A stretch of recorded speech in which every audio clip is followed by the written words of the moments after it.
안녕하십니까, 라오케알입니다. 오늘은 라오스의 결혼을 위해 방문했다가 정말 선수라고 부를 수 있는 꽃뱀을 만난 구독자님의 스토리를 전해 드리겠습니다.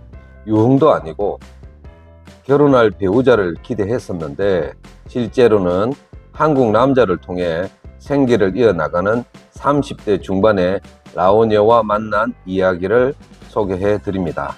제목은 부동산 그녀입니다. 그녀가 왜 부동산 그녀인지는 영상을 끝까지 들어보시면 이해가 될 것입니다. 그럼 이야기 시작하겠습니다. 1인칭으로 서술하겠습니다. 저는 나이 51살이고 돌싱입니다. 이혼한 지는 7년이 되었고 혼자 한국에서 살고 있습니다. 처음 라오스에 간 건 재작년 퇴직하고 바람도 쐴 겸 물가 싸고 골프도 칠 수 있는 곳을 찾다가 유튜브를 보고 한 달 살이를 하러 갔습니다. 처음 갔을 때 만난 친구 형님들은 지금 라오스 비엔티안에서 살고 계신 분도 계시고 거기에 아는 사람도 몇 분 계십니다. 그렇게 몇 번 더 라오스에 한 달 혹은 보름, 일주일 이렇게 왔다 갔다 여행을 했습니다. 공도 치고 마사지도 받고 저녁에 바에 가서 술도 마시고 저는 개인적으로 카라오케, 클럽 그런 곳은 좋아하지 않는 편입니다. 돌싱이고 해서 다른 분들과는 다르게 결혼도 생각하면서 여자를 만나고 싶었습니다.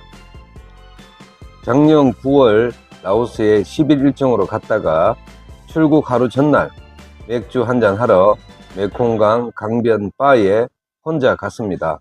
메콩강을 보며 이런저런 생각을 하며 한잔하고 있는데 건너편 3명의 여자가 오더라고요. 관심이 없으니까 저는 그냥 밴드가 있는 다른 바로 장소를 옮겼습니다. 그런데 거기에서 또 그 여자 3명을 만났고 그 이후로 자연스럽게 합석을 하게 되었습니다. 그 중에 한 여자가 저를 마음에 두고 있었다고 하더군요. 그렇게 문제의 여자를 만났습니다. 미혼이고 애도 없다고 하더라고요. 왜 아직 결혼을 안 했냐고 물어보니 예전 애인이 친구랑 바람이 나서 배신을 당했다고 합니다. 그때까지는 그녀의 말을 곧이곧대로 믿었습니다. 그날은 바에서 저와 여자가 차가 있어서 호텔까지 배웅을 받고 헤어졌습니다. 다음날 라오녀가 전화가 와서 어제 만난 언니들하고 태국에 가는데 같이 가자고 하길래 따라 나섰습니다. 태국에서 쇼핑도 하고 절 구경도 하고 돌아와서 라오스에서 술도 한 잔 같이 했습니다. 그리고 공항까지 배웅을 해주더라고요. 만난 지 이틀 만에 공항에서 손도 잡고 키스도 하고 완전 영화 한 편을 찍었습니다. 진도가 너무 빨라서 저도 그때는 조금 당황했었습니다. 한국에 돌아와서 한 달, 2달 영상통화로 정을 쌓아가고 라오녀에 대해서 알게 되었습니다. 라오녀의 이름은 엘입니다. 나이는 35살이고 어릴 때 시골에 살았는데 부모님은 모두 돌아가셨고 비엔티안에 조카와 같이 헝터우에 살았었고 미용실에 일하면서 기술을 배웠다고 하더라고요. 염색하면서 약에 취해 병원에 입원한 적도 있고 어렵게 살았다고 하더군요. 지금은 신부 화장을 배워서 신부 화장하러 1박이든 2박이든 아니면 당일치기로 출장을 다닌다고 했습니다. 미용실을 하는 언니와 동업으로 적지 않은 3층짜리 마사지 가게도 오픈을 해서 가끔 거기에 가서 일을 하기도 하고 그렇게 살고 있다고 하더라고요. 자기 돈 3천만 원을 투자했다고 말을 했습니다. 집은 마사지 가게가 있는 시내에서 30분 정도 떨어진 약간 외진 곳에 건평이 한 30에서 40평 되는 주택에 조카 2명과 같이 사는데 자기 소유라고 말을 했습니다. 차도 기아차, 중소형차도 있고 씀씀이도 좀 있고 돈도 좀 있는 것 같았습니다. 처음에는 부모한테 재산을 상속받았나 했습니다. 한국말도 어디서 배웠는지 곧 잘 했습니다. 카톡도 설치가 되어 있었습니다. 조카 한 명이 한국 사람과 작년에 결혼을 해서 한국에서 잘 살고 있고 주위에 한국 사람과 결혼해서 애 놓고 10년 넘게 사는 친구도 많더라고요. 그래서 그런가 했습니다. 하지만 L은 사치가 좀 있는 것 같았고 돈 쓴수미도 있었습니다. 한국인은 저도 부담스러울 정도의 술값, 밥값으로 3, 4만 원은 기본이고 고급 음식점, 술집, 바, 클럽 모르는 데가 없었습니다.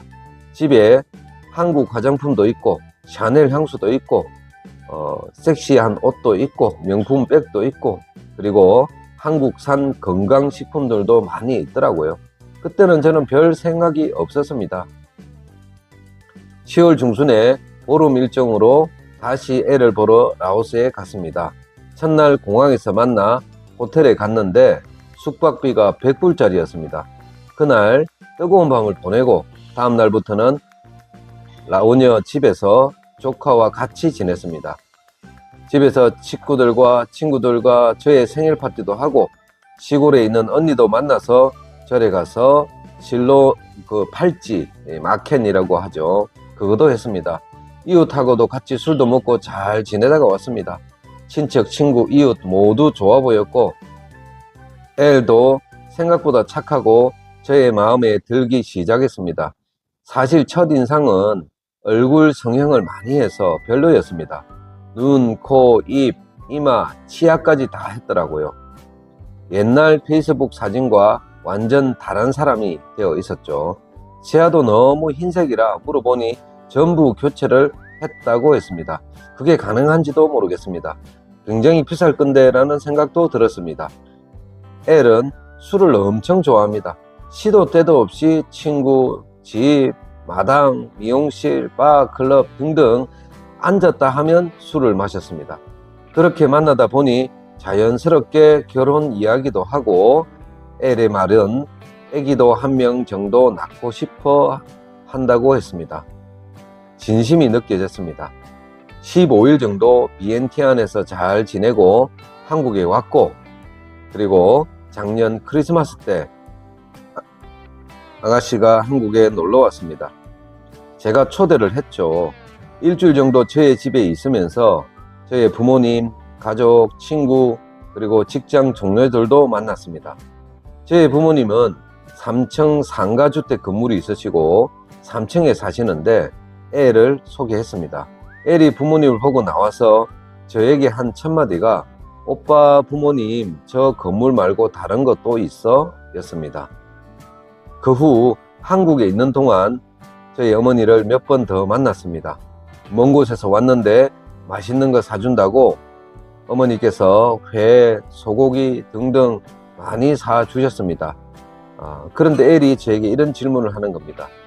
왜 오빠는 계산을 안 하고 오빠 어머니가 다 계산을 하냐고 물었습니다.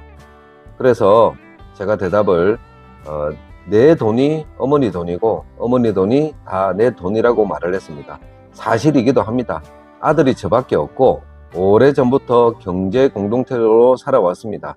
부모님이 돌아가시면 결국 모두 내 돈이라고 얘기를 하니 엘이 하는 말이 그러면 오빠가 죽으면 그 돈은 누구 돈이야? 라고 묻는 겁니다. 그때는 별 생각이 없었죠. 사실 그때 알았어야 했는데 그 당시에는 콩깍지가 쓰여 있어서 제가 예민하게 받아들이지를 않았던 것 같습니다. 사실 어머니는 애를 마음에 들어 하지 않으셨습니다. 어른들의 촉은 무시 못하는 것 같습니다. 행실이 자꾸 술집 여자 같다고 하셨습니다. 엘은 가족력이 있어서 혈압이 높아 병원에 가서 검진도 받고 혈압약도 챙겨주고 그리고 혈압 측정기도 사주었습니다. 라오스에 돌아가면 술도 끊고 건강 챙기라고 차비 겸 해서 100만 원 정도를 주었습니다. 그런데 엘이 라오스에 돌아가서는 예전과 다르게 한 번씩 통화가 잘 안 되었습니다. 문자 확인도 늦고 인터넷이 안 좋다고 하길래 그런가 보다 했습니다. 신부 화장하러 시골 출장을 1박 2박 가도 그때마다 통화가 안 되는 것입니다. 페북 메신저에 들어가 보면 활동 중이라고 표시가 떠 있었습니다. 분명히 활동 중인데 인터넷이 되는데 인터넷이 안 좋다고 하더라고요. 그래서 저는 처음에는 그런가 보다라고 생각을 했습니다. 그런데 예전에는 아가씨가 저에 대한 의심을 많이 했습니다. 제가 전화를 안 받으면 여자랑 있냐고 하면서 난리가 나고, 그래서 새벽 전화도 꼭 받고 했습니다. 제가 라오스에 간다고 하니까 엘이 하는 말이 바쁘니까 오지 말라고 하더라고요. 3월까지는 출장이 많으니 4월달 설날 때 오라고 하더라고요. 참 의아했죠. 지금이 1월달인데 4월달까지 스케줄이 다 차져 있다고? 이때 저는 한 명의 은인을 만납니다. 라오스에 사는 친구 중에 라오스 여자한테 뒤통수 제대로 맞은 친구가 하는 말이, 라오스 여자들 하는 말을 절대로 믿지 말라고 하더라고요. 끽이라는 문화도 있고 돈 때문에 남자 만나는 여자가 많다고 하더라고요. 자기도 예전 여자가 그랬다고 조심하라고 하더라고요. 그래서 그때부터는 의심의 눈으로 라오스에 갔습니다. 설명절 10일 일정으로 엘에게 말을 안 하고 갔습니다. 엘의 얼굴은 똥 씹은 얼굴이었습니다. 저는 도착 다음 날 하루 종일 엘과 같이 있었습니다. 친구도 만나고 술도 마시고 했는데, 그런데 이상한 것은 하루 종일 엘의 휴대폰이 한 통도 울리지를 않더라고요. 그렇게 의심의 눈으로 보니까 이상한 것들이 한두 개가 아니었습니다. 폰은 무음으로 해놓고 테이블 위에 올려놓을 때는 폰을 항상 엎어놓고 화장실에 갈 때는 휴대폰을 들고 가고, 얼마나 자주 화장실을 가는지 한번 따라가 봤습니다. 거기에서 통화를 하고 있더라고요. 밤에 제가 물어봤습니다. 왜 전화 문자가 한 통도 안 오냐, 휴대폰 한번 보자고 했습니다. 절대 안 보여주더라고요. 안 보여줄 거면 헤어지자고 하니까 울며 불면서도 안 보여주더라고요. 이상하다고 느꼈지만 그때는 그냥 넘어갔습니다. 며칠 후에 엘은 2박 3일 출장을 간다고 합니다. 출장 가면 전화하라고 하니 피곤해서 못한다고 하더라고요. 보통 결혼식을 하면 신부, 친지 여자들 화장을 다 하는데 20-30명 된다고 하더라고요. 그래도 보통 낮에 화장을 하고 밤에는 술을 마시고 노는데 왜 밤에도 연락이 안 되냐고 물어봤습니다. 화장을 고쳐달라고 해서 늦게까지 일을 한다고 하더라고요. 2박 3일 내내 하는 일이 피곤한가 보다라고 생각을 했습니다. 출장 첫날 밤에 제가 계속 전화를 했는데 12시 넘어서 술집인지 야외 화장실에서 전화를 받더라고요. 음악 소리가 크게 들리는데 벌써 만취가 되어 있었습니다. 귀찮다는 듯이 헤어지자고 됐던 말을 하더라고요. 그리고 그 말만 하고 끊어버렸습니다. 결국 그렇게 그 이후로는 전화 한 통, 문자 한 통 없었습니다. 출장을 갔다 와서 하루 자고 또 1박 2일을 출장을 간다고 하길래 누구하고 가냐고 물어봤습니다. 제가 모르는 친구라고 하더라고요.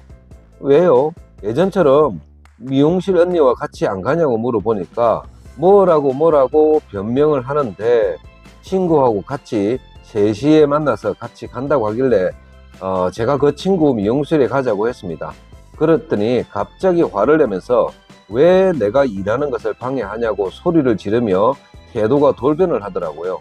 그러고 하는 말이 한국으로 돌아가라고 하더라고요. 그리고는 그 친구는 먼저 혼자 갔다고 말을 바꾸고, 결혼식장이 어디냐고 제가 물어보니까 시골이랍니다. 차로 2시간 거리라고 했습니다. 제가 같이 가고 싶다고 하니까 화를 내면서 결국 저 혼자 집에 내려주고 엘 혼자 일을 하러 간다고 합니다. 그리고 가서는 또 연락이 안 되는 겁니다. 저는 거짓말을 하고 있다는 확신이 들었기 때문에 집에 잠깐 왔을 때 자동차 미터기 사진을 찍어 두었습니다.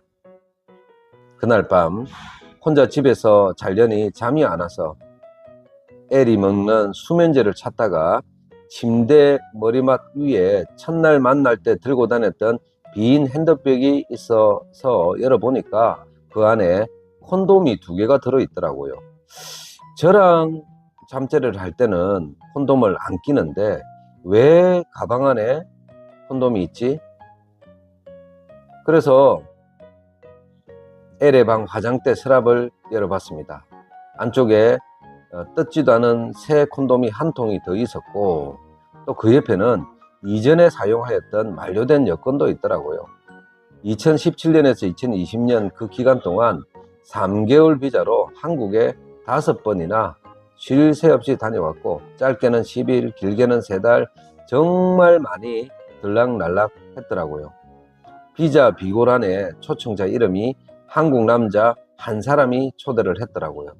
그렇다면 결혼을 해서 한국에서 살았던 것일까? 엘이 말을 안 해주니까 저는 잘 몰랐고 확신은 들지 않았으나, 엘에게 결혼을 생각한 한국 남자가 있었다는 것은 확실했습니다. 현재 사용 중인 여권을 보지 못해서 언제까지 한국에 있었는지는 모르지만 코로나 때 못 들어갔을 수도 있고, 엘이 집과 차를 구입한 시기가 2021년 정도 되니 아마 이 비자의 한국 남자에게 받은 것은 아닐까라고 짐작을 했습니다. 제 어머니와 엘이 카톡을 하는데, 어머니께서 카톡을 보내면 바로바로 답을 했더라고요. 어머니가 안부를 물으셨는데 화장한 신부 사진을 보내고 그 밑에 지금 일을 한다고 문자가 왔습니다. 그런데 그 신부 사진을 보면 아무리 봐도 화질도 안 좋고 이상해요. 삼성폰에 있는 구글 검색 기능으로 얼굴을 검색을 하니까 페이스북에 돌아다니는 결혼업체 광고 모델 사진이었습니다. 출장 갔다 와서 제가 엘에게 모른 척하고 물어봤습니다. 그랬더니 자기가 화장을 한 거라고 뻥을 치더라고요. 그리고 살짝 나가서 자동차 미터기도 확인을 해봤습니다. 50km 밖에 차이가 나지 않았습니다. 결국은 엘은 시골에 화장을 하러 간 것이 아니라 BNT 안에 있었다는 겁니다. 그리고 엘이 출장 가는 날과 갔다 오는 날은 저랑 잠자리를 안 합니다. 잠자리를 피합니다. 피곤하다고 하더라고요. 또 항상 출장 가기 전에는 세차를 합니다. 시골에 가는데 왜 세차를 할지? 화장도 진하게 하고 옷도 가라오케에서 일하는 아가씨처럼 입고 하이힐에 엄청 꾸미고 가는 겁니다. 그래서 너가 결혼하냐고 물었습니다. 그랬더니 하는 말이, 이렇게 입어야 사람들이 자기를 무시 안 한다고 하더라고요. 머리는 좋아요. 거짓말도 잘하고요. 저는 내일 모레 한국에 들어갈 때까지 모른 척하고 지내다가 공항에서 끝내야 되겠다고 생각을 했습니다. 출장이라고 말한 그거 갔다 와서 밤에 아가씨가 본색을 드러내더라고요. 돈 얘기를 하는 겁니다. 지금 집이 있는 땅이 회사 소유라서 한 달에 $400 임대료를 줘야 한다고 하더라고요. 그래서 자기는 돈을 벌어야 된답니다. 그래서 제가 이렇게 얘기했죠. 내가 돈 내줄게. 그리고 이참에 집도 옮기라고 했습니다. 지금 하고 있는 마사지 가게까지 20-30분 걸리고 집이 외진 곳이니까 불편하고 위험하니까 마사지 가게 근처로 집을 알아보라고 했습니다. 한국 돈으로 2억 정도 선에서 집을 찾아보라고 했습니다. 그날 새벽에 중국 아파트 50평, 60평 되어 보이는 분양 광고 동영상을 보내고 난리가 났더라고요. 내가 비싸다고 하니까 주택 사진도 보내고 한국에 돌아가면 돈은 언제 보낼 거냐라고도 물어봤습니다. 제가 BNT 안에 있는 부동산 사무실에 가서 물어봤습니다.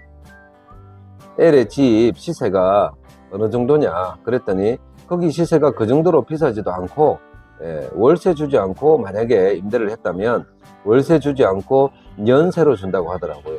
그리고 어느 바보가 자기 땅도 아닌데 거기다가 집을 짓냐고 하더라고요.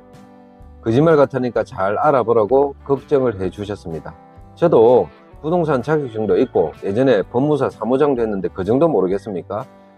엘이 하는 말은 전부 다 거짓말이었습니다. 하여간 그러다가 한국으로 돌아가는 날이 되었습니다.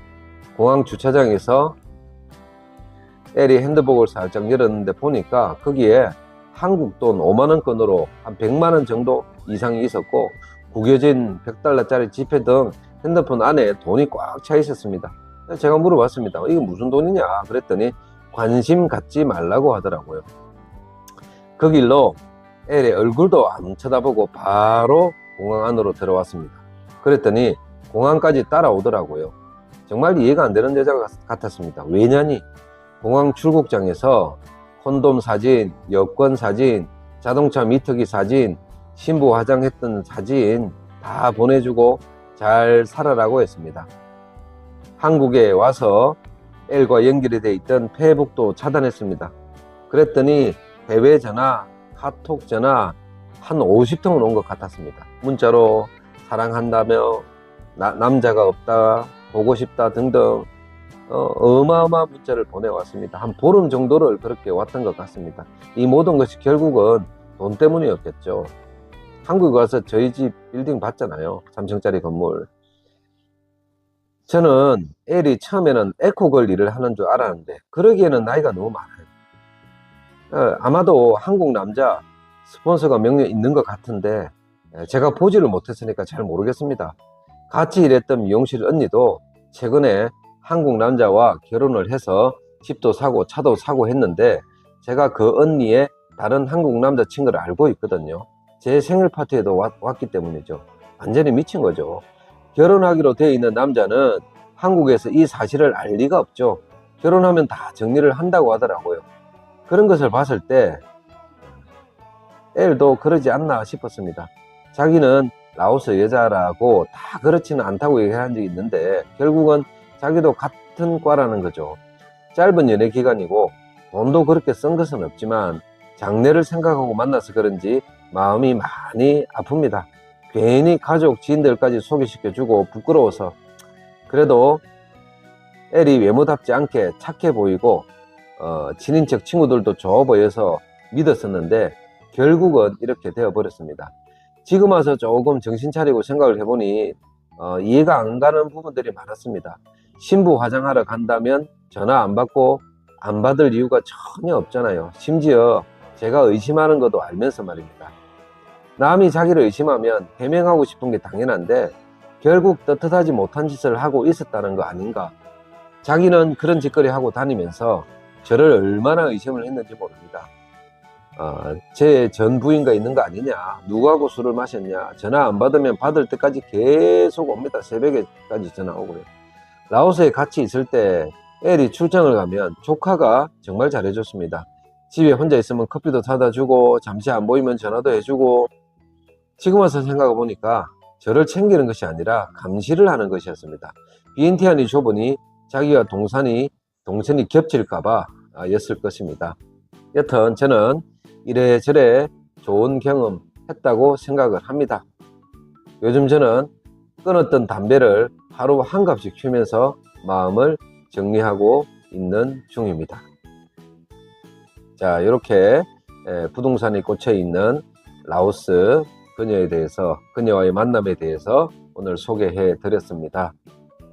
감사합니다. 라오 깨알이었습니다. 안녕하십니까, 라오 깨알입니다.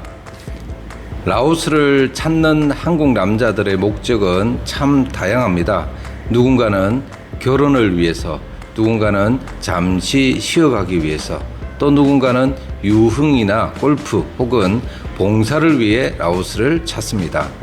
항공편이 줄어들고 국제 정세 때문에 비행기 값이 크게 올랐음에도 어떻게든 라오스를 찾는 사람들은 여전히 적지 않습니다. 오늘 이야기는 그 많은 사람들 중 결혼이라는 미래를 기대하며 라오스를 찾았던 한 남자의 이야기입니다. 그는 결국 라오스 여자의 실체를 알게 되었고 관계를 정리했습니다. 겉으로는 담담하게 끝낸 듯 보였지만 마음까지 정리된 것은 아니었습니다. 그리고 몇 달 뒤 그는 다시 라오스를 향하게 됩니다. 그런데 그곳에서 우연이라고 하기엔 묘한 계기를 통해 자신이 막연하게 짐작만 하고 있던 부동산 그녀의 또 다른 실체를 마주하게 됩니다. 짧았던 연애보다 그 이후에 드러난 이야기들이 훨씬 더 낯설고 기이했다는 것입니다. 이 이야기는 누군가를 조롱하기 위한 콘텐츠가 아닙니다. 누구에게나 충분히 일어날 수 있는 일이기에 하나의 사례로 봐주시기를 바랍니다. 그리고 이번 영상을 보기 전에는 반드시 부동산 그녀 1편, 2편을 먼저 보고 오시길 권해드립니다. 그래야 오늘 이야기가 더욱 자연스럽게 이어질 것입니다. 그럼 지금부터 부동산 그녀 그 후 시작하겠습니다. 이번 이야기는 1인칭 시점으로 진행됩니다. 나는 설 연휴였던 1월 엘에게 알리지 않고 라오스로 갔다. 그리고 그녀가 출장 간다고 집을 비웠을 때 두통약을 찾다가 몇 가지 물건을 발견했다. 구여권, 또 거기에 찍힌 수많은 한국 방문 기록, 그리고 콘돔 박스들. 그 순간 애써 외면하던 의심들이 하나씩 현실로 바뀌기 시작했다. 한국으로 돌아가기 전 나는 그 사진들을 엘에게 보여주었다. 그리고 결별을 고했다. 그리고 복잡한 감정 속에서 한국행 비행기에 올랐다. 처음에는 시간이 지나면 괜찮아질 줄 알았다. 하지만 이상하게도 시간이 흐를수록 마음은 더 조용히 가라앉는 것이 아니라 반대로 자꾸 무거워졌다. 혼자 산 지도 어느덧 10년이 넘었고 나는 엘과의 미래를 꽤 진지하게 생각하고 있었다. 부모님께도 소개했고 가까운 지인들에게 이미 이야기를 꺼낸 상태였다. 그래서였을까? 관계가 끝났다는 사실보다 내가 믿고 있었던 어떤 미래 자체가 사라졌다는 느낌이 더 크게 남았다. 끊었던 담배도 다시 피우기 시작했다. 아파트에서는 금연이었지만 어느 순간부터 1층까지 내려가는 것조차 귀찮아질 만큼 하루 종일 담배만 태우고 있었다. 그렇게 몇 달이 지나갔다. 그리고 결국 나는 다시 라오스를 향했다. 딱히 이유는 없었다. 애를 다시 만나겠다는 것도 아니었고 무엇을 해결하겠다는 목적도 없었다. 그냥 그 시기에 나는 어디에 있어도 마음이 편하지 않았다. 막상 라오스에 와 보니 함께 시간을 보낼 사람도 많지 않았다. 가끔 알고 지내던 형님들을 만나 밥을 먹고 술을 마셨지만 혼자 호텔로 돌아오는 시간만큼은 쉽게 익숙해지지 않았다. 그러던 어느 날 지난 2월에 내 사연을 소개했던 라오케알 유튜브를 만나게 되었다. 마침 아내분은 캄보디아에 가 있었고 가게도 잠시 쉬는 중이라고 했다. 그리고 그날 저녁 메콩강 야시장 근처에 있는 울랄라바에서 라이브를 한다고 했다. 내가 처음 애를 만났던 바로 그곳이었다. 사실 나는 이미 혼자 몇 번 그곳에 다녀왔었다.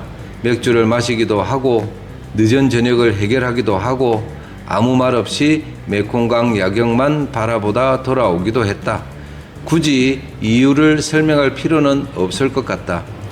울랄라바에 도착한 뒤 라오케알은 곧바로 라이브를 시작했다. 나는 화면 바깥쪽에 자리에 앉아 조용히 그 모습을 지켜보고 있었다. 당시 라이브에서는 라오스에서 상처받은 한국 남자들의 이야기, 우리가 잘 알지 못했던 라오스 사람들의 모습 같은 주제가 자주 다뤄지고 있었다. 하지만 나는 이미 직접 겪은 사람이기에 그 이야기들이 새롭게 들리지는 않았다. 오히려 나는 바에 들어오는 사람들과 자연스럽게 이야기를 나누고 있었다. 원래 낯선 사람과 금방 친해지는 성격이기도 했다. 그런데 라이브를 하던 라오케알이 갑자기 나를 불렀다. 같이 이야기 좀 하실래요? 마침 라이브에서는 부동산 그녀 이야기가 나오고 있었고 내가 직접 등장하면 분위기가 더 생생해질 거라고 생각했던 모양이다. 나는 특별히 숨길 것도 없었기에 카메라 앞에 앉았다. 그런데 문제는 마이크만 건네주고 라오케알이 슬쩍 옆으로 사라진 것이었다. 아마 담배를 피우고 싶었나 보다. 처음에는 조금 어색했다. 카메라와 마이크 앞에서 무슨 이야기부터 꺼내야 할지 쉽게 정리가 되지 않았다. 그런데 막상 말을 시작하자 생각보다 많은 이야기들이 자연스럽게 흘러나왔다. 엘이 어떤 환경에서 살아왔는지, 어떤 일을 했는지, 우리가 어떻게 만났고 어떻게 멀어졌는지 정리되지 않은 기억들이었지만 오히려 그래서 더 솔직하게 나왔던 것 같다. 신기하게도 누군지도 모르는 사람들에게 내 이야기를 틀어놓고 나니 마음 한쪽이 조금은 가벼워지는 느낌도 들었다. 라이브가 끝난 뒤에도 바로 호텔로 돌아가기는 싫었다. 그래서 우리는 엘과 자주 갔던 윈드웨스트 바로 자리를 옮겼다. 맥주를 마시고 음악을 듣고 습한 라오스의 밤 공기를 느끼며 시간을 보내고 있었다. 그때 라오케알이 말했다. 아까 라이브 보던 어떤 분이 카톡 아이디 물어보던데요. 이유를 들어보니 내가 이야기했던 라오스 여자와 자기가 알고 있는 어떤 라오스 여자의 특징이 너무 비슷하다는 것이었다.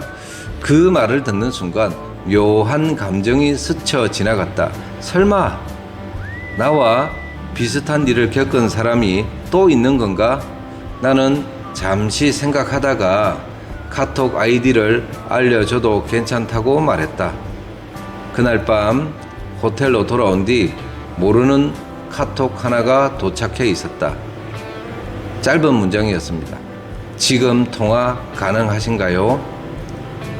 이상하게 쉽게 지나쳐지지 않았다. 나는 잠시 화면을 바라보다가 친구 추가 버튼을 먼저 눌렀다. 그리고 천천히 보이스톡 버튼을 눌렀다. 여보세요? 라오스에 도착한 지 이틀째 되는 날이었다. 라오케알 유튜브 라이브에 출연하기 하루 전 특별한 계획 없이 비엔티안 거리를 떠돌고 있었다. 사람은 결국 익숙한 곳으로 발걸음이 향한다고 했던가. 정처 없이 걷다 보니 어느새 나는 울랄라 바 앞에 서 있었고 정신을 차려보니 윈드 웨스트에서 맥주잔을 기울이고 있었다. 씁쓸한 음악과 씁쓸한 맥주, 그날의 내 기분과 참 잘 어울리는 밤이었다. 그때였다. 어두운 출입구 쪽에서 낯익은 실루엣 하나가 눈에 들어왔다. 엘의 가장 가까운 언니였다. 엘과 함께 미용실을 운영하고 마사지 가게까지 동업하던 사람. 내가 엘을 처음 만났을 때부터 늘 그녀 곁에 있었고 태국 여행도 함께 다녔던 사실상 엘과는 가족 같은 존재였다. 당연히 그녀는 나와 엘의 관계를 누구보다 잘 알고 있었다. 하지만 나는 이미 마음을 정리한 상태였다. 눈이 마주쳤지만 굳이 아는 척 하지 않았다. 서로 어색한 인사를 나눠봐야 달라질 것도 없었기 때문이다. 그렇게 밤은 지나가는 듯 했다. 하지만 늦은 밤 술기운에 일찍 잠자리에 들었는데 그녀에게 메시지가 도착했다. 오랜만에 봤는데 왜 모른 척 했어요? 나는 답하지 않았다. 무슨 말을 더 해야 할까 싶었다. 더위와 피로 그리고 술 기운까지 겹친 몸을 침대에 눕히자 그대로 잠이 들었다. 얼마나 지났을까? 휴대폰 진동 소리에 눈을 떴다.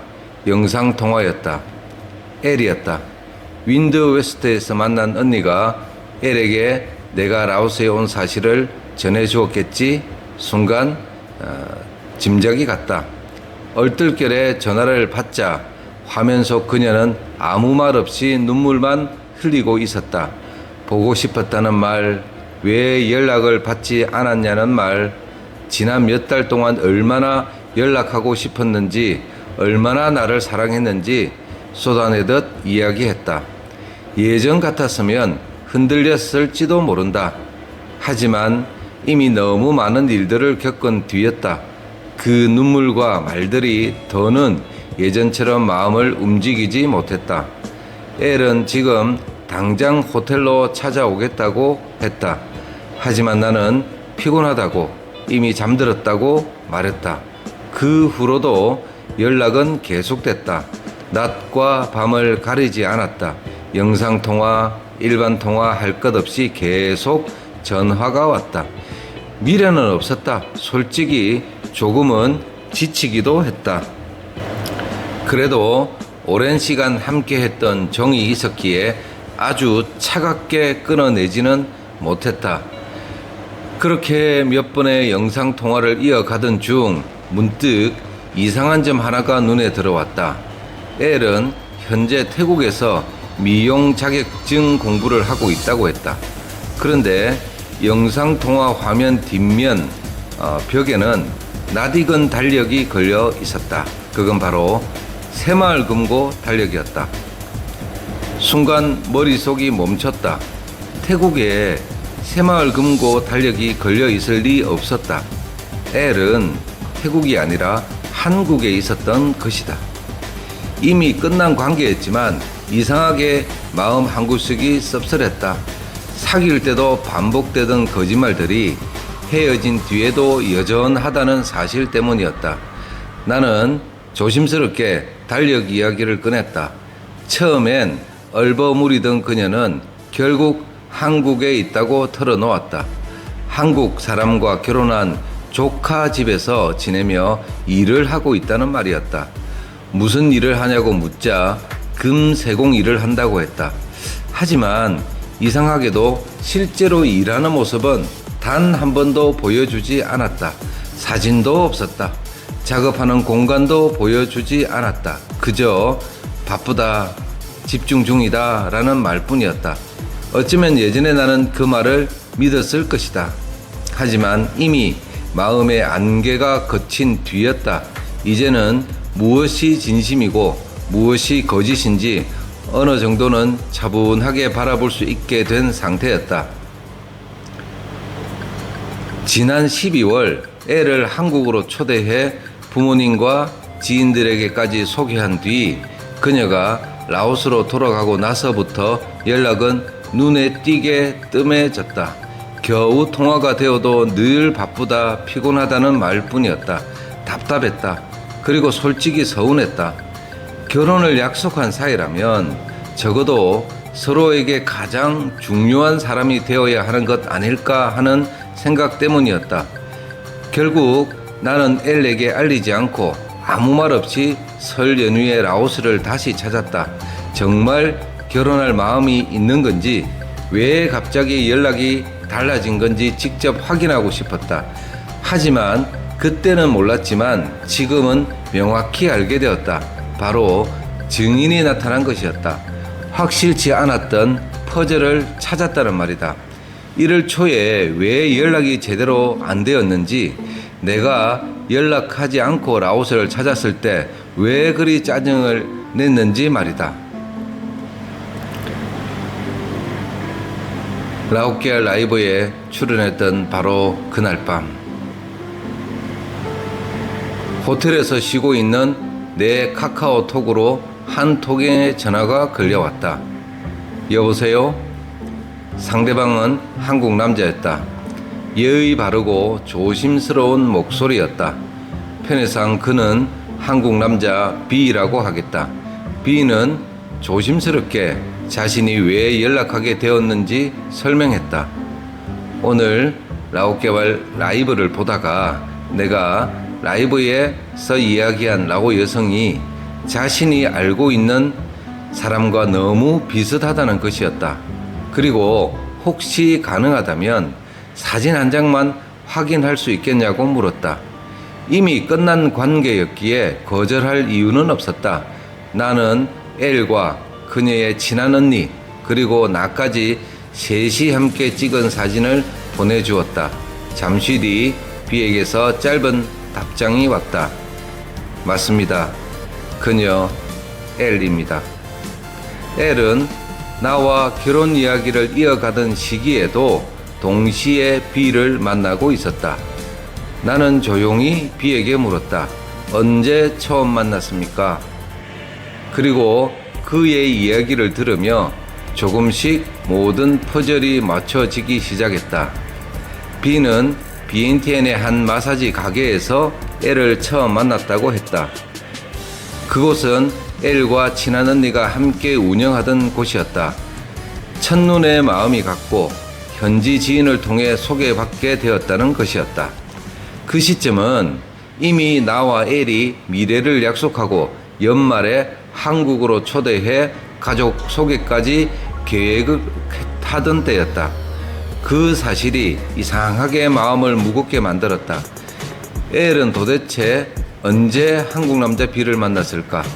나는 라오스를 거의 매달 들어왔었고 B 역시 라오스를 오갔다. 우리는 마치 수사라도 하듯 날짜를 하나씩 맞춰보기 시작했다. 내가 한국으로 돌아가면 한국 남자 B가 라오스로 왔고 B가 한국으로 돌아가면 다시 내가 라오스로 왔었다. 시간이 어긋날 뿐이었다. 그 어긋난 시간을 엘이 절묘하게 이용한 것이었다. 아마도 스케줄 조절을 한 것 같았다. 나중의 일이지만 B의 입에서 들은 엘의 원래 직업은 관광객을 상대하는 일을 했다는 것이었다. 공항 픽업부터 여행 일정 동행, 마지막 공항 배웅까지 함께하는 일. 흔히 현지에서는 에코걸이라고 부르는 형태의 일이었다. 순간 많은 기억들이 머릿속을 스쳐 지나갔다. 나는 결혼을 생각하며 진심으로 그녀를 만났었다. 그래서 조심스럽게 B에게 물었다. 애를 어떤 마음으로 만났습니까? 한동안 아무 말이 없었다. 그리고 긴 침묵 끝에 B는 천천히 입을 열기 시작했다. 한국 남자 B는 담담했지만 또렷한 말투로 라오녀 엘에 대한 이야기를 털어놓기 시작했다. 처음 엘을 만났을 때 그는 라오스에서 사랑이나 결혼에는 전혀 관심이 없었다고 했다. 그저 호기심 반, 유흥 반이었다. 엘이 한국에 다녀온 뒤 한동안 연락이 끊겼던 바로 그 시기, 바로 그때 엘은 한국 남자 B와 함께 있었다고 했다. B는 말했다. 둘 사이의 궁합이 이상할 정도로 잘 맞았다고. 그는 라오스에 머무는 일주일 동안 거의 호텔 밖으로 나가지 않았다고 했다. 하루 종일 둘만의 시간 속에 갇혀 있었고 엘은 그가 원하는 분위기와 감정을 정확히 읽어냈다고 했다. 그리고 하고 싶은 거 다 했다고 했다. 비용이 적지 않게 들어갔지만 아깝다는 생각은 들지 않았다고 했다. 본전 뽑았다고 했다. 오히려 그는 자신이 완전히 빠져들었다고 말했다. 하지만 그의 다음 말은 내 마음을 묘하게 흔들었다. 내가 끌고 간 게 아니었습니다. 오히려 엘이 모든 분위기를 주도했어요. 나는 순간 멍해졌다. 나와 함께 있을 때의 엘은 종종 조심스러웠다. 때로는 거리를 두었고 피곤하다며 몸을 사리기도 했다. 그런데 B의 이야기에 등장하는 엘은 전혀 다른 사람이었다. 상대가 원하는 감정과 분위기를 자연스럽게 만들어내는 사람이었다.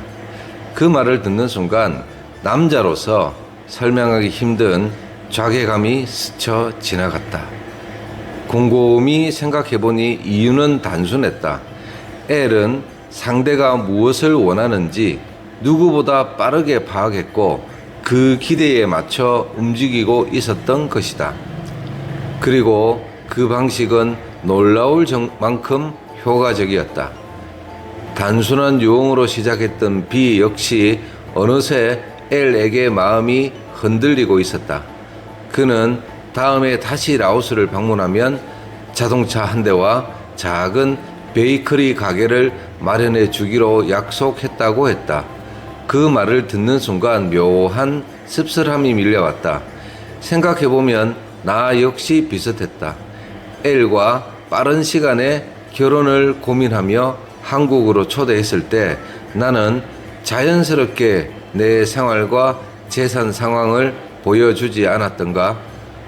부모님 명의의 건물을 봐도 놀라는 기색 하나 없던 여자, 오히려 다른 건물은 없냐라고 되묻던 여자. 엘은 처음부터 사람을 읽는 법을 알고 있었는지도 모른다. 자동차 한 대, 가게 하나쯤 받는 약속은 상대의 마음속에서 자연스럽게 나오게 만드는 능력. 그녀는 그런 흐름을 너무도 능숙하게 만들어내고 있었다. 날이 밝아올 때까지 나와 한국 남자 B는 많은 이야기를 나눴다. 어느 순간부터 조심할 필요도 없어졌다. 결국 우리 둘 다 L에게 서로 다른 방식으로 기대를 걸었던 사람들이었으니까. 나는 인생의 동반자를 기대했고 B는 자신만 바라봐주는 여자를 기대했다. 그리고 우리는 결국 같은 결론 앞에 도착했다. L은 우리 각자에게 전혀 다른 얼굴을 보여주고 있었다는 것. 분노와 허탈함 속에서도 이상하게 서로를 이해하게 됐다. 그날 이후 B와 나는 묘한 동지가 되었다. 농담처럼 시작된 호칭도 어느새 자연스러워졌다. 그는 나를 형님이라 불렀고 나는 그를 동서라고 부르게 됐다. 어쩌다 보니 그렇게 패밀리가 되어버린 것이다. 우리는 비슷한 시기에 L에게 농락을 당한 것이었다. 경제적으로 손해본 것은 별로 없지만 L이 너무 괘씸했다. 그리고 우리는 조용히 L에 대해 알아보기 시작했다. 가장 먼저 들여다본 것은 라오스 사람들의 또 다른 세상, 바로 페이스북이었다. L의 계정을 추적하며 하나씩 확인해 보니 놀랍게도 계정이 6개나 나왔다. 보통 사람이라면 하나 관리하기도 벅찰 텐데 정말 대단하다는 말밖에 나오지 않았다. 그때부터였을까? 나와 B는 더 이상 그녀를 이름으로 부르지 않았다. 대단한 여자. 물론 실제로는 2글자로 줄여 부르기 시작했지만 말이다. 대년. 페이스북을 계속 뒤지던 어느 날 라오스의 설날인 삐마이 때 사진 한 장이 눈에 들어왔다. L의 집 마당에서 여러 사람이 술을 마시고 있는 사진이었다. 라오스 설날 특유의 화려한 꽃무늬 셔츠들 사이로 한국 남자 한 명이 보였다. 60대 중반쯤 되어 보이는 남자였다. 나와 동서와 동시에 작업하고 있는 한국 남자구나 직관적으로 알 수 있었다. 그 남자 옆에는 L이 앉아 있었다. 맥주잔을 들고 내가 가장 익숙하게 기억하던 바로 그 미소를 짓고 있었다. 순간 가슴이 묘하게 싸해졌다.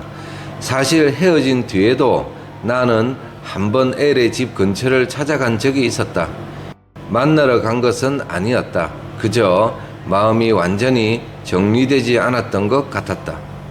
그런데 그 집에서 이상한 변화를 발견했다. 예전에는 넓은 마당만 있을 뿐 대문이 없던 집이었다. 하지만 그날 보니 새 전동 대문이 설치되어 있었다. 동네 사람들 말로는 가격이 꽤 비싼 제품이라고 했다. 순간 머릿속에 삐마이 사진 속 그 한국 남자가 떠올랐다. 어쩌면 저 대문은 사진에 그 남자가 돈을 지불해줬겠구나. L은 늘 무언가를 얻어내는데 능숙한 사람이었으니까. 이어서 생각해보니 그녀가 타고 다니는 한국 브랜드의 자동차, 집안에 있는 값비싼 물건, 건강보조식품, 한국 화장품들 역시 어쩌면 그렇게 쌓여온 것인지도 모른다. 무엇보다도 결정적인 건 지난번에 두통약을 찾다가 우연히 발견한 구여권이었다.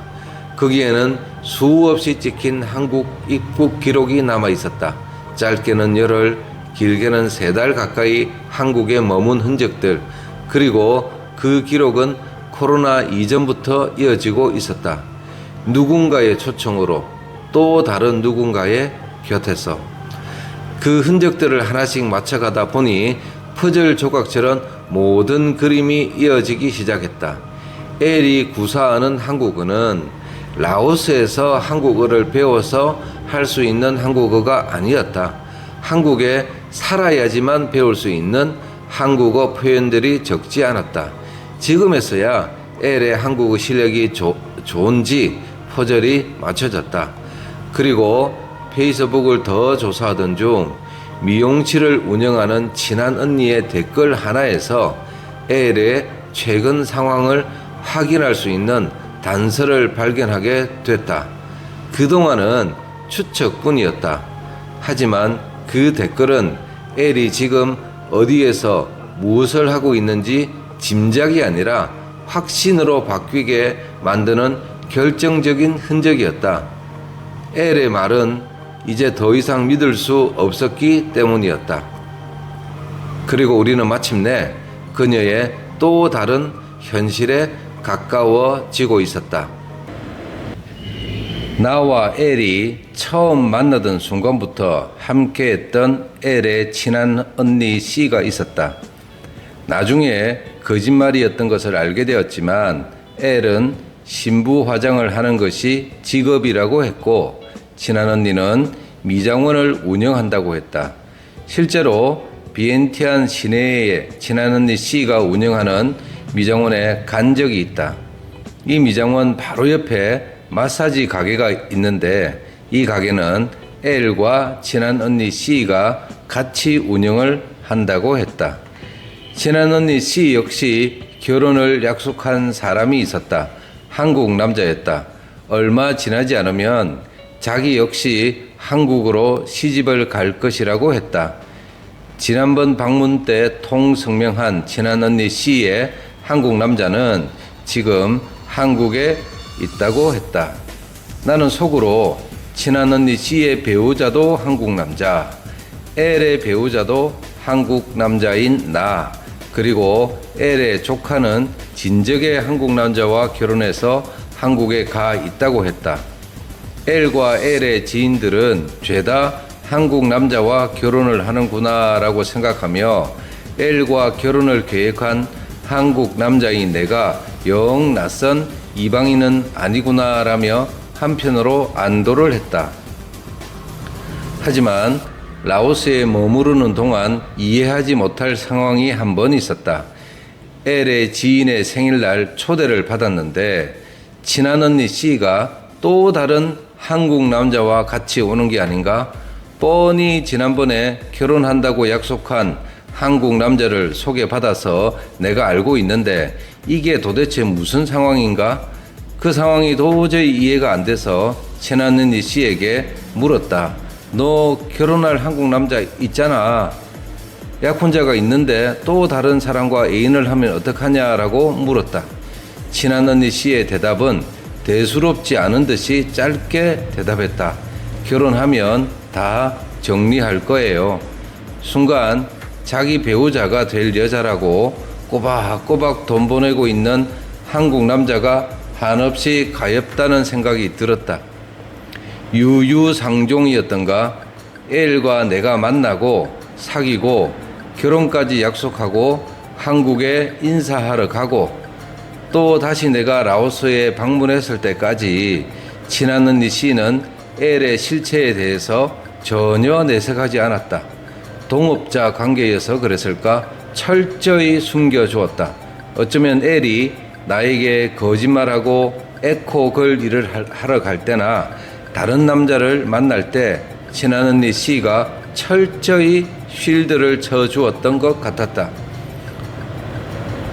모든 엘의 행동에 알리바이가 되어 주었던 것이었다.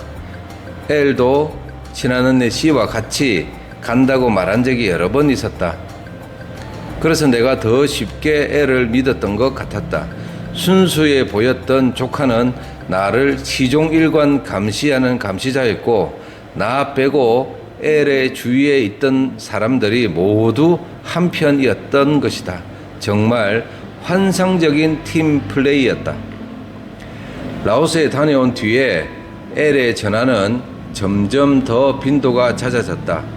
엘과 나의 통화에서의 엘은 대부분 비련의 여주인공이었다. 아직도 나를 사랑한다, 보고 싶다, 눈에 눈물이 글썽글썽하며 자신의 나에 대한 애틋한 심경을 토로했다. 하지만 지금 어디에 있냐라고 구체적으로 물으면 엘은 태국이다, 라오스다, 일한다, 뭔가를 한다, 피곤하다라며 현재 본인의 정확한 상황에 답하지 않고 얼버무렸다. 사진을 보내봐라고 해도 엘의 동선을 증명할 수 있는 사진은 단 한 차례도 보내지 않았다. 어쩌다 하나 보내봐야 자신의 얼굴이 없는 의미 없는 사진뿐이었다. 나에게는 이미 본인의 실체에 대해서 어느 정도 들켜버렸으니 구체적으로 특별한 요구는 없었다. 그냥 나의 감정에 호소하는 내용이 대부분이었다. 감정에 호소해보고 아니면 말고 의식인 것 같았다. 하지만 동서 B에게는 달랐다. 약속받은 자동차, 베이커리 가게를 선물 받기로 했으니 언제 마련해 줄 건지, 언제 라오스에 들어오는지를 집요하게 확인을 했다고 했다. 직업이 직업이니만큼 본인이 관리하는 한국 남자들의 스케줄을 확인하고 짜느라 확실한 날짜가 필요해서였을 것이다. 한동안 나와 동서 B는 엘의 전화를 내색하지 않고 잘 받아주었다. 무슨 말을 했는지에 대해서 서로 정보를 교환했다. 그러다 엘의 가정스러움에 치를 떨었다.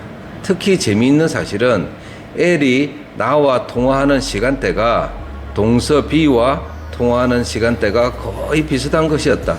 시간을 맞춰보니까 나와 통화가 끝나자마자 바로 동서 B에게 전화를 하는 것이었다. 엘은 나와 동서 B가 서로 알고 있다는 사실을 꿈에도 몰랐을 것이다. 확인도 할 겸 나는 엘과 통화가 끝났을 때 곧 엘에게서 전화가 올 거야 라고 동서 B에게 알려주었다. 동서 B는 장난기가 돌았는지 세컨폰으로 엘과 영상통화를 했다. 그리고 그 영상통화하는 장면을 실시간으로 나에게 중계해 주기 시작했다. 금방 나와 통화할 때의 엘은 건드리기만 하면 눈물이 주르륵 흘릴 상황이었는데 동서 B의 핸드폰에 등장한 엘은 요염 섹시 그 자체였다.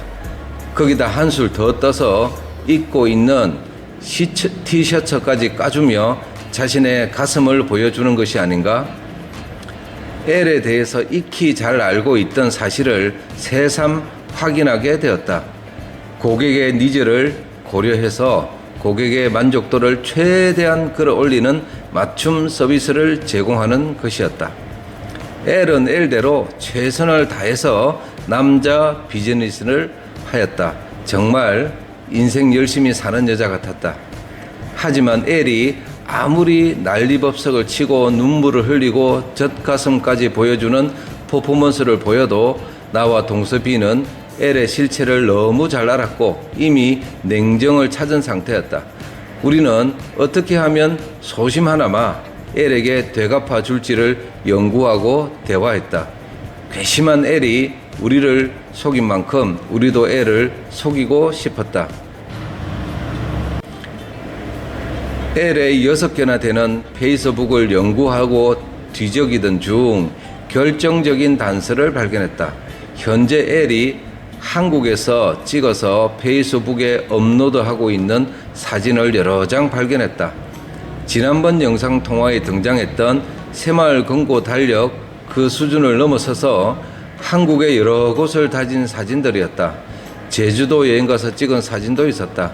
자기가 한국에서 얼마나 행복한지, 어디서 무엇을 하고 사는지 자랑하기에 바쁜 것 같았다. 한국에 거주하며 한국 남자와 같이 살면서도 틈만 나면 나와 동서 B에게 작업을 하는 엘은 우리가 명명한 대로 역시 대단한 여자였다. 그러나 이상한 것은 아무리 페이스북을 뒤지고 찾아봐도 현재 엘이 누구와 함께 한국에 사는지, 누구와 같이 여행을 갔는지는 알 수가 없었다. 한국 남자의 사진은 단 한 장도 찾을 수가 없었다. 엘은 이미 초청장으로 라오스와 한국을 오가며 한국 남자와 살았던 경험이 있으니 이번에도 정식으로 결혼한 것은 아닐 것이다. 3개월짜리 초청 비자로 라오스와 한국을 오갈 것이다. 정식으로 결혼하지 않는 데는 한국 남자들의 상황도 한몫을 할 것이다. 대부분의 한국 남자는 같이 살 여자가 필요한 것이지 법적인 아내는 원하지 않는다. 이미 한국에 성인이 된 한국 자녀들의 저항도 만만치 않고 호적에 라오스 여자의 이름을 올리는 것을 꺼리는 성향이 적지 않다. 차라리 돈이 좀 들더라도 3개월짜리 초청 비자로 라오녀와 한국에서 사는 것을 택한다. 엘에게는 이런 한국 남자들이 처한 상황이 엘의 비즈니스를 하기에는 최적의 조건이 아닐까라는 생각이 들었다. 한국에서 안정적인 본업을 할 수 있고 비자 핑계로 스케줄을 맞춰서 라오스에서 부업도 할 수 있으니까 말이다. 나와 동서비는 그 부업의 대상이었다는 것이다. 엘의 페이스북 사진 댓글을 조사하던 중 낯익은 프로필 사진이 하나 보였다. 그 댓글의 주인공은 바로 친한 언니 C였다. 친한 언니 C가 쓴 글을 복사를 해서 구글 번역기에 넣어 번역을 해봤다. 구글 번역기는 정말이지 무슨 말인지 도무지 알 수가 없었다. 그래서 챗 GPT와 제미나이 두 개의 AI 어플을 이용해서 번역을 해봤다. 엘의 근황에 대해서 결정적인 증거를 찾을 수 있었다. 추측이 확인이 되는 순간이었다. 남편 자랑하고 싶으면 마음대로 자랑해. 다른 일에는 우리 일에 끼어들지 마. 나는 내 일에 간섭한 적이 없으니까. 다른 사람에게 피해 주는 말을 할 거면 먼저 이빨에 낀 찌꺼기나 닦아라. 너 자신의 더러운 이야기도 너의 남편한테 한번 말해봐. 흔히 아삼육이라고 말하나 엘과 친한 언니 C는 운명 공동체이자 한국 남자 등쳐먹는 비즈니스 파트너였다. 이 댓글에서 중요한 사실 몇 개가 눈에 들어왔다. 엘은 한국에서 한국 남자와 결혼을 해서 살고 있다. 그러면서도 나와 동서 B에게 끊임없이 자금을 한다는 것이고, 또 하나는 엘 자신의 과거 행적을 공유하고 모의했던 친한 언니 C와 관계가 틀어졌다는 것이다. 친한 언니 C는 라오스 여자 특유의 시기와 질투심을 그대로 드러냈다. 거의 협박에 가까운 글을 써놓은 것이다. 자랑질 그만하고 간섭도 하지 마라. 더 이상 선을 넘는다면 너 남편에게 꼰지른다는 말로 해석이 된다. 이 글을 읽고 난 후부터 엘에 대한 괘씸한 마음, 복수해야 되겠다는 마음이 누그러졌다. 굳이 내가 아니더라도 자기들끼리 내분이 일어나는구나. 이들의 관계에 내분이 일어났다는 것은 머지않아 엘이 무너질 것은 자명한 일이다. 더 이상 내 손에 피 묻히지 말자. 더 이상 엮이지 말자. 엮여서 좋을 거 하나도 없다.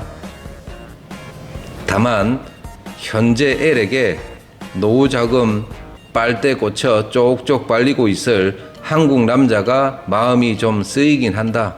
어쩌면 지금의 한국 남자도 늙게 보면 나와 동서니까 말이다. We are the world. 우리는 한 가족 아닌가? 하지만 그 남자의 인생이 행복하든 불행하든 내가 신경 쓸 일은 아니다. 나를 포함해서 애를 거쳐간 모든 한국 남자, 즉 수많은 동서들은 누구의 강요도 받지 않았고 모두 스스로 선택한 것이니까 결과에 대한 책임도 오롯이 당사자들의 몫이지 않을까? 생각이 여기까지 미치니 이제는 쓸데없는 일에 시간 쓰고 마음 쓸 게 아니고 어떻게 하면 내 인생을 더 행복하게 할 것인가를 고민을 해야겠다. 나는 엘과 주고받았던 문자, 사진, 그리고 동서 B가 L과 주고받았던 문자, 사진 취합해서 L에게 보내줬다. 동시에 나와 동서 B는 이미 알고 있는 사이다. 너가 라오스에서 무슨 일을 했었고 현재 결혼을 하고 한국 남편과 한국에 살고 있고 거짓말로 다른 한국 남자들 유혹하는 거 다 알고 있다. 한국 남자들에게서 돈 뜯으려고 사기 그만 쳐라. 지금 남편에게 성실하게 하고 착하게 살아라 라고 덕담도 함께 보냈다. 물론 L은 전혀 귀담아 들을 것이라고 기대는 1도 하지 않았다. 가끔은, 아주 가끔은 이런 상상을 해본다. 만약 L과 내가 정식으로 결혼을 했다면 나는 내가 원했던 것처럼 행복하게 살고 있을까? L은 나와 함께하는 한국에서의 삶이 행복할까? 일반인이 아니고 에코걸이었던 L이 일반인처럼 한 남자와 함께 평범하게 살 수는 있을까? 아닐 것이다. 언젠가는 달이 날 것이다. 시간 문제일 것이다. 결혼하기 전 비교적 일찍 L의 본 모습을 알게 된 것은 하늘이 도와준 것이고 냉정하게 결별한 것은 내 인생에 몇 번 안 되는 현명한 선택이었던 것 같다. L과 결별한 지 벌써 1년 6개월이 지났다. 나는 한 달 살이를 하러 라오스에 와 있다. 지금의 나는 너무 행복하다. 그리고 라오스가 너무 재미있다. 부동산 그녀 그 후를 시청해 주셔서 감사합니다. 라오끼알이었습니다.